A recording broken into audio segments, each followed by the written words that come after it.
ఒక వినూత్నమైన కార్యక్రమం స్టూడెంట్స్ అంతా పెట్టారు.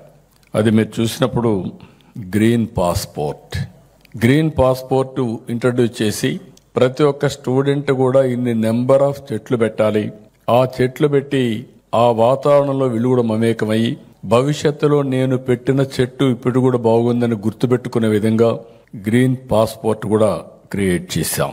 అయితే ఈరోజు మనందరం ఇక్కడ ఒక పండుగలాగా జరుపుకుంటున్నాం. నేను చాలా మీటింగ్లకు వెళ్తున్నాను, ఎన్నో పబ్లిక్ మీటింగ్లు అడ్రస్ చేస్తాం, లక్షల కొద్ది జనాభాతో అడ్రస్ చేస్తాం. కానీ ఆ మీటింగ్లంతా ఒక ఎత్తు. స్వచ్ఛాంధ్ర అవార్డు 2025 కార్యక్రమం నా జీవితంలో ఎక్కువ ఆనందాన్నిచ్చే ఏకైక కార్యక్రమం అని మరొక్కసారి మీ అందరికీ విజ్ఞప్తి చేస్తున్నా. రోడ్లు, పార్కులు, బడులు, గుడులు, వీధి, వాడ, పల్లెలు, పట్టణాలు ఇలా అన్నింటినీ శుభ్రంగా స్వచ్ఛంగా చేసిన ప్రతి ఒక్కరిని గౌరవించుకునే వేదిక ఇది. ఇది ఇక్కడితో ఆగడానికి వీల్లేదు.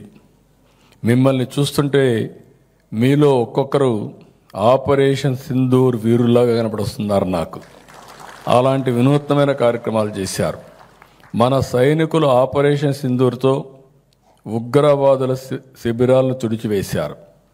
మీరు మీ కష్టంతో చిత్తశుద్ధితో మీ ఆరోగ్యాల్ని పణంగా పెట్టి అపరిశుభ్రతని తరిమివేశారు. అందుకే మీరు నాకు వీరుల్లా కనిపిస్తున్నారు. సమాజాన్ని రక్షించే నిజమైన వీరులేనని చెప్పి మరొకసారి మీ అందరికి కూడా విజ్ఞప్తి చేస్తున్నా.